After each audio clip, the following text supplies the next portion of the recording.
Hey, salut tout le monde, Jeff Plante à l'appareil. Donc avant de prendre le volant, on va se faire un petit éditorial.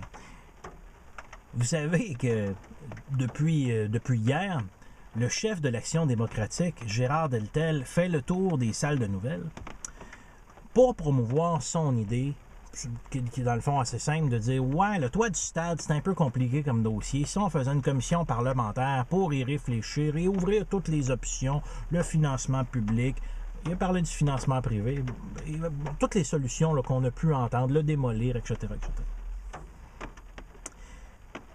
Quand on est un parti de gauche, généralement, on veut avoir un gros État, l'État doit s'occuper de tout, l'État est garant du bien public.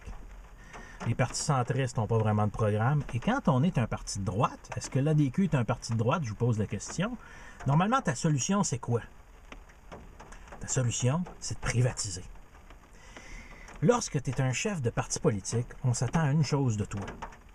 Que tu sois capable de prendre des décisions, que tu sois capable d'avoir le leadership, de défendre des idées propres à ton programme, propres à tes valeurs. Si tu as des valeurs de droite, c'est ce que Gérard Deltel semble vouloir dire, donc ta position, c'est de défendre le privé. Je vais vous donner un exemple que je connais bien, puis probablement que tout le monde connaît ici.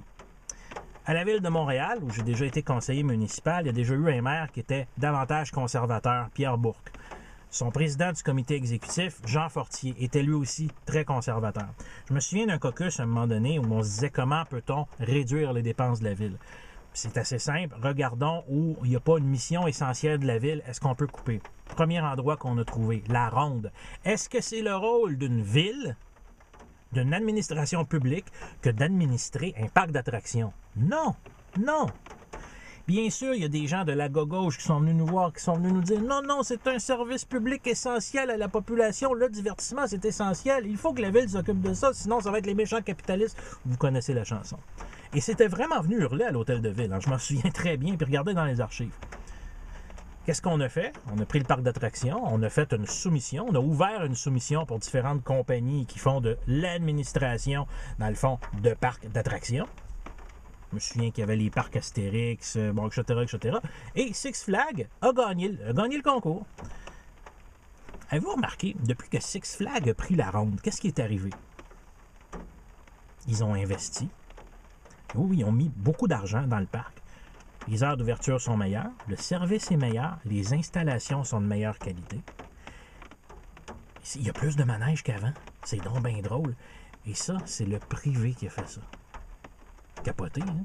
Donc, on se retrouve avec un service d'une meilleure qualité parce qu'il a été fait, qui a été donné par le privé. Est-ce que la ville a perdu au change? Je vous pose la question. La ville loue son site, a fait un bail amphithéotique, reçoit des redevances à chaque année et a loué le site, si je ne me trompe pas, je pense que c'était ça pour 99 ans. Donc, je pense qu'on se retrouve pas mal dans ce deal-là, pas mal comme collectivité. Donc, c'est ce qu'on pourrait appeler un deal gagnant-gagnant. Ça, c'est une position de droite cohérente.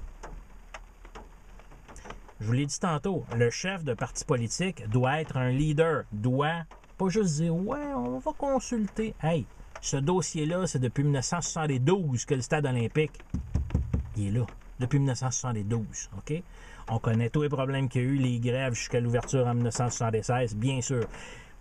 Est-ce que le chef de l'Action démocratique est en train de dire que depuis toutes ces années-là, il n'a pas été capable de se faire une tête? Il va falloir faire une commission parlementaire? Alors, écoutez bien, là, écoutez bien. Wow! Vous savez pas qu'est-ce qu'on doit faire du stade olympique. Là. Vous n'avez pas vu encore les solutions. Il y a une avenue qu'on n'a pas exploitée. La seule, c'est la privatisation. Alors pourquoi le chef de l'Action démocratique du Québec, et c'est mon conseil que je lui donne, pourquoi le chef de l'Action démocratique ne dit pas, regardez, on va aller voir les compagnies privées, qu'est-ce qu'ils peuvent nous suggérer? On fait un appel d'offres privé. Et je suis convaincu, pensez-y, là. Vous savez que Montréal a déjà été en liste pour avoir un club de la NFL. Ce ne serait pas peut-être une instance qui serait intéressée d'avoir un beau stade qu'ils peuvent aménager à leur goût, tout ça? Parce que c'est quand même un stade intéressant, le stade olympique. C'est une suggestion, je ne dis pas que c'est ça la réalité, mais la créativité, vous savez qu'elle est davantage du côté des gens qui ont l'argent et des gens qui sont capables d'engager des experts pour le faire. Donc, ouvrons ça. Montrons que le Québec est open for business. C'est ce qu'on doit faire et qu'on arrête, s'il vous plaît, qu'on arrête de toujours dire que c'est le gouvernement qui doit s'occuper de tout. C'est comme ça qu'on va éliminer la corruption. Et c'est comme ça qu'on va montrer qu'on est capable de faire des affaires au Québec et qu'on pourra ramener de la prospérité. Alors, Gérard, s'il te plaît, réveille-toi, propose ça aux Québécois et on t'appuiera.